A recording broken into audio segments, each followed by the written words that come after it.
श्रीमद् रामायणम्।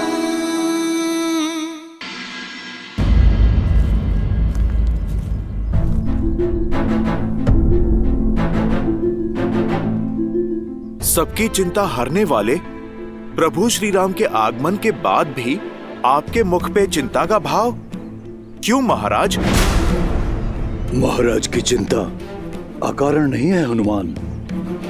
बाली के बल से श्री राम अनभिज्ञ हो सकते हैं, किंतु हम सब परिचित हैं। जामवन जी उचित कह रहे हैं। बाली की शक्ति के समक्ष वानर श्रेष्ठ अधिक समय तक टिक नहीं पाएंगे। पर कदाचित आप लोग प्रभु श्री राम के बल से परिचित नहीं। सहस्त्रों राक्षसों का संहार करने वाले मेरे प्रभु श्री राम हैं वो। अपने वचन पे अडिग रहने वाले सूर्यवंशी हैं वो। उनका वचन व्यर्थ नहीं हो सकता। अच्छा जामवन जी, आप बताइए, मेरे बल बुद्धि पे तो कोई शंका नहीं है ना आपको? महाराज, मेरा सामर्थ्य तो मेरे प्रभु के चरणों की धूल जितना भी नहीं है। मेरी शक्ति का स्रोत मेरे प्रभु श्री राम की भक्ति ही तो है, जिनकी कृपा से मैं बली हूं। उनके बल पे संदेह उचित नहीं महाराज। हनुमान, तुम्हारी शक्ति और भक्ति दोनों पर स्वयं से अधिक विश्वास है मुझे, किंतु मेरी शंका का कारण बाली का असमित बल है। वो बाली जिसके नाम से तीनों लोग थर थर कांपते हैं। सहस्त्र बाहु को पराजित करने वाला, बड़े बड़े राक्षसों का नाश करने वाला है बाली। उससे युद्ध करने वाले की आदि शक्ति हर लेता है बाली। इस प्रकार वो अपने हर शत्रु से अधिक बलशाली। भला श्री राम और लक्ष्मण जैसे युवा योद्धा कैसे युद्ध कर पाएंगे उनसे? उनका सामना कैसे कर पाएंगे? मेरे भैया श्री राम के सामर्थ्य पर प्रश्न चिन्ह उठाने से पूर्व एक बार भी आपने नहीं सोचा कि उसके पश्चात आप मेरा सामना कैसे करेंगे? मेरे भैया राम ने आपकी ओर तो बिना किसी लोभ के मित्रता का हाथ बढ़ाया। उन्होंने तो संदेह नहीं किया आपके बल पर। मित्रता जैसे पवित्र संबंध की नींव यदि विश्वास पर न रखी जा सके तो उसका धराशायी होना निश्चित है।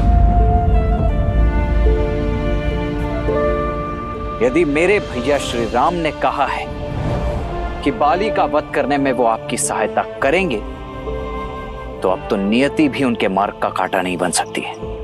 क्षमा चाहता हूं लक्ष्मण, किंतु मेरी शंका व्यर्थ नहीं है। श्री राम मुझे बाली से द्वंद्व करने के लिए कह रहे हैं।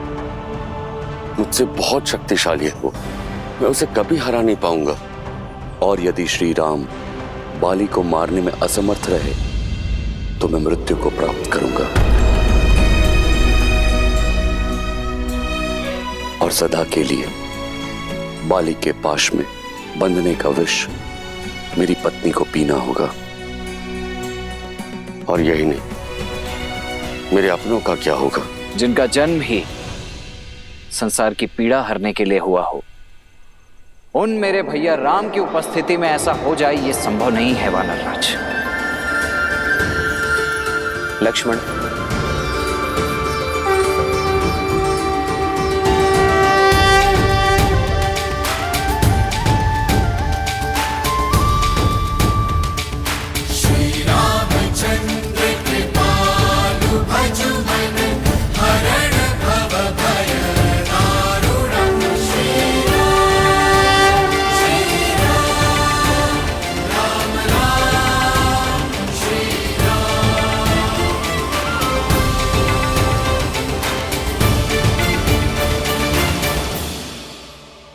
एक मित्र की शंका दूर करने का दायित्व दूसरे मित्र का होता है,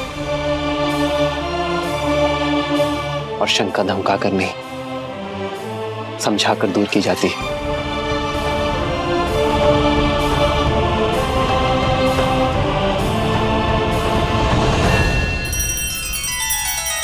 श्री रामचंद्र कृपालु भजु मन हरण भव भय दारुणम नव कंज लोचन कंज मुख कर कंज पद कंजारुणम सिया राम सिया राम सिया राम सिया राम। आदर्श और मर्यादा की है ये कथा महापावनम काट मद श्री से मिला दे श्रीमद रामायणम श्रीमद रामायणम सिया राम सिया राम सिया राम सिया राम।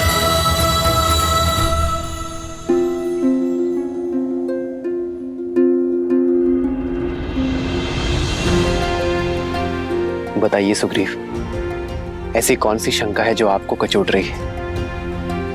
मैं आपके हर संदेह को समाप्त करने का प्रयास करूंगा। क्षमा करे श्री राम, किंतु मेरे संदेह की जड़ बाली की शक्ति है, उसका पराक्रम, उसका बल जिसकी कोई सीमा नहीं है। एक बार अति बलशाली राक्षस दुंदुभि, जिसका शरीर पर्वत के समान था, जिसके नाम से मानव और दानव ही क्या, देवता भी थर थर कांपते थे, उस दुंदुभि ने किष्किंधा आकर बाली को चुनौती दी।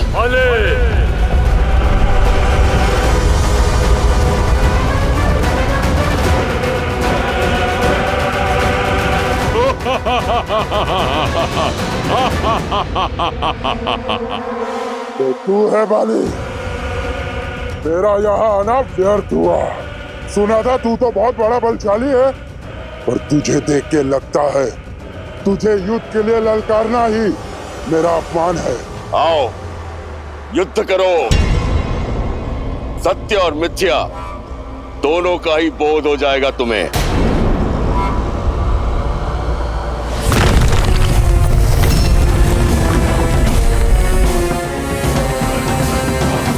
आनंद आएगा। अब अपनी मृत्यु के लिए सज्ज हो जाओ बाली।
बाली के हाथों मारे गए महाकाय राक्षस दुंदुभी का कंकाल।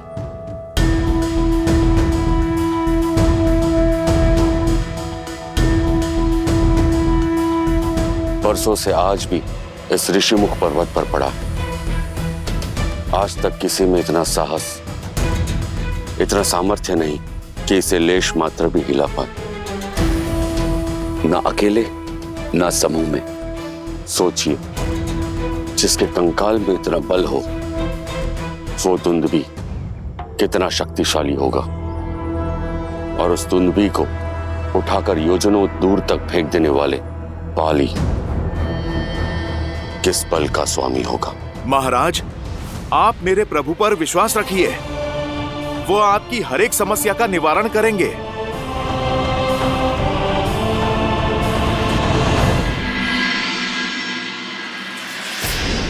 इतनी सिद्धि, इतनी शक्ति, इतना ज्ञान होने के बाद भी मेरे भाई ने इतना बड़ा धर्म किया। एक पतिव्रता पत्नी, एक पराक्रमी पुत्र, एक सुंदर राज्य होने के बाद भी किसी और की स्त्री पर कुदृष्टि डालने का अधर्म किया है मेरे भाई ने, और इस अपराध के लिए मैं क्षमा प्रार्थी हूं। जब जानते हैं तो रोका क्यों नहीं अपने भाई को? विवश हूं देवी। हठी है मेरा भाई, वो अपनी हट से नहीं हट सकता, और मैं अपने धर्म से प्रण लिया था मैंने कि अपने भाई को धर्म के मार्ग पर ले जाने का प्रयास करता रहूंगा जीवन भर। इसीलिए उनके साथ और सदैव उनके साथ रहूंगा। धर्मो रक्षितः रक्षित। आप चले थे अपने भाई का हाथ पकड़कर धर्म के मार्ग पर ले जाने, पर उनका हाथ पकड़कर कहीं स्वयं अधर्म के मार्ग पे तो नहीं निकल गए? कहीं ना कहीं आपके चयन का मार्ग दूषित तो नहीं हो गया है? क्योंकि धर्म सदा न्याय के साथ खड़ा होता है, अन्याय की ओट में नहीं। आपका आपके भाई का साथ देना आपका धर्म नहीं, भय से उपजी विवशता है, और ये विवशता आपके भाई की रक्षा नहीं, उनका नाश करेगी। देवी, मेरे हृदय में केवल सत्य का वास है। मैं जानता हूं कि मेरा भाई अधर्मी है, किंतु सत्य का हृदय में नहीं, आचरण में स्थान देना चाहिए।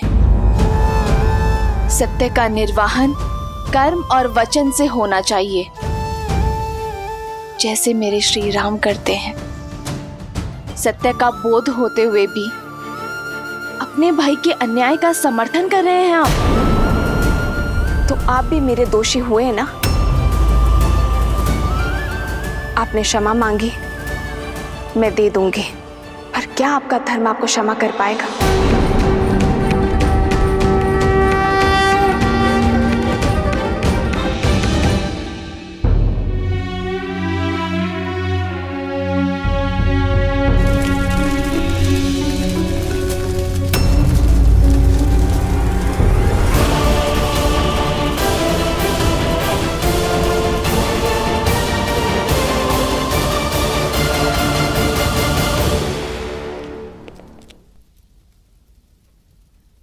प्रणाम माता। मेघनाथ, इन जलते दीपकों ने तो मंदिर की शोभा और बढ़ा दी। अग्नि में बहुत शक्ति होती है पुत्र। जब अग्नि दीपक को जलाती है तो संसार में प्रकाश फैलता है, किंतु जब भी अग्नि ज्ञान को ही जला दे तो जग में केवल अंधकार फैलता है, केवल अंधकार। आपकी बातों में मुझे चिंता की परछाई दिखाई दे रही है। परछाई उस विनाश की है जो लंका को लील जाने वाली है पुत्र। सीता को पाने के मद में चूर तुम्हारे पिताश्री ने अपनी पुस्तकों, अपने ज्ञान के स्रोत को आज भस्म कर दिया है मेघनाथ। ज्ञान हर सभ्यता, हर साम्राज्य का आधार होता है और ज्ञान का भस्म होना आने वाले अंधकार और अशुभ की चेतावनी है।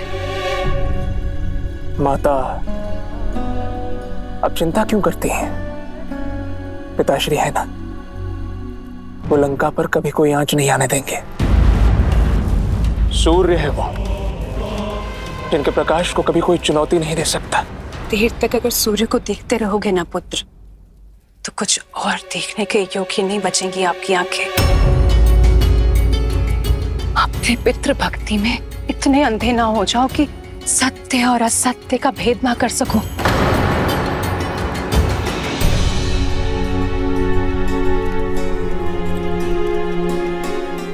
ये दीपक जलाओ मेघनाथ।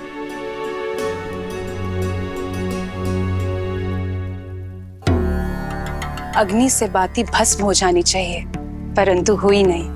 क्योंकि पहले दीपक के भीतर का तेल जलेगा माता, बाती नहीं। यही मैं तुम्हें समझाना चाहती हूँ पुत्र। अग्नि बाती पकड़ती है, पर पहले तेल जलता है। सारा तेल भस्म होने के बाद बाती राख बन जाती है। लंकेश के अहंकार और वासना की बाती ने अग्नि पकड़ ली है पुत्र, किंतु उन्हें अभी इस ताप का आभास नहीं होगा, क्योंकि पहले लंका का वैभव और उसके संसाधन जल जाएंगे, और जब उन्हें इस बात का एहसास होगा तब तक बहुत देर हो चुकी होगी पुत्र। मुझे भय है कि सीता के हरण पहले लंका तेल की बाती और उसके पश्चात हमारा पूरा परिवार बाती की भांति जल जाएगा मेघनाथ। केवल तुम इस विनाश को रोक सकते हो मेघनाथ।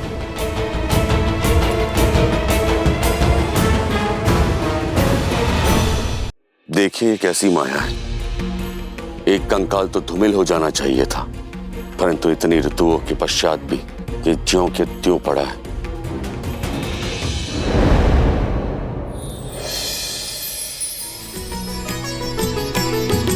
हो कह सुग्रीव सुनहु रघुबीरा,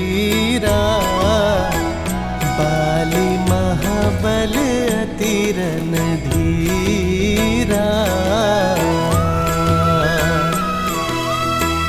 दुंदुभियस थी ताल देख राए, बिनु प्रयास रघुनाथ ठाए।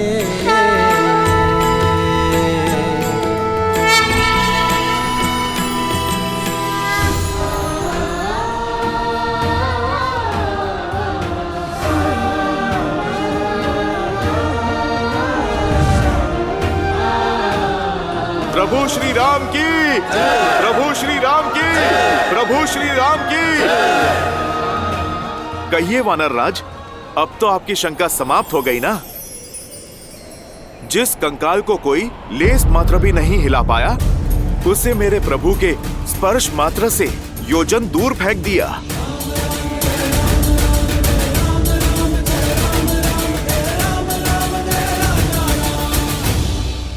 प्रतीत होता है कि आपकी चिंता और भी बड़ी है मित्र। आपके बाहुबल का परिचय मुझे तो मिल गया, किंतु बाली के बल से आप अभी भी अपरिचित हैं। धनुर्विद्या में पारंगत है वो, इतना तीव्र है वो कि युद्ध भूमि में प्रतीत होता है जैसे बाली 10 दिशाओं से एक साथ प्रहार कर रहा है।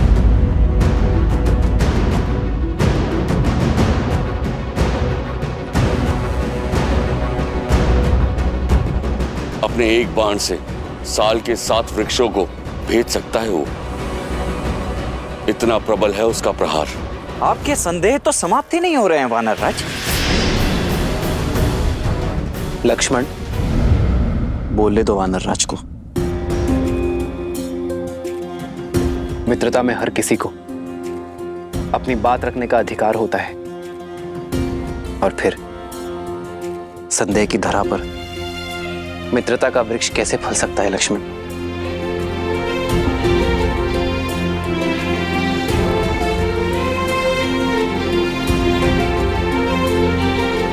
मैं आपके इस संदेह का अंत करने के लिए भी सजग हूं मित्र।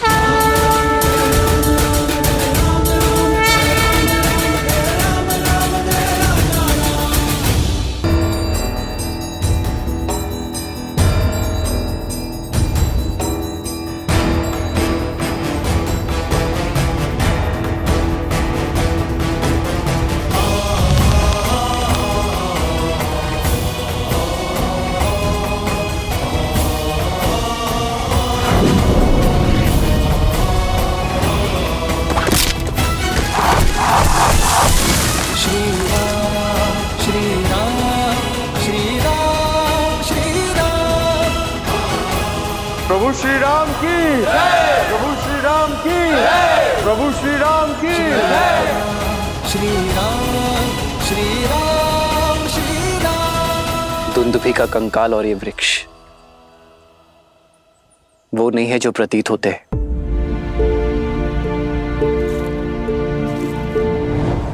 ये तो बाली के प्रति आपके भीतर छिपा भय है मित्र। भय एक व्यसन, एक बुरी आदत है, और व्यसन छोटे प्रयासों से दूर नहीं होती मित्र। उसे दूर करने के लिए एक बड़े प्रहार की आवश्यकता होती है। बाली आपके मन का भय है, उसे इसी की भांति एक बड़े प्रहार से दूर करना होगा। विजय अवश्य आपकी होगी। यदि आपके मन में अब भी कोई संदेह है तो मुझे बताइए मित्र। मुझे क्षमा कर दो श्री राम। आप पे संदेह करने का मैंने महापाप किया। उठिए मित्र। ये आप क्या कर रहे हैं? जो हमारा संबंध है उसमें कोई छोटा या बड़ा नहीं होता।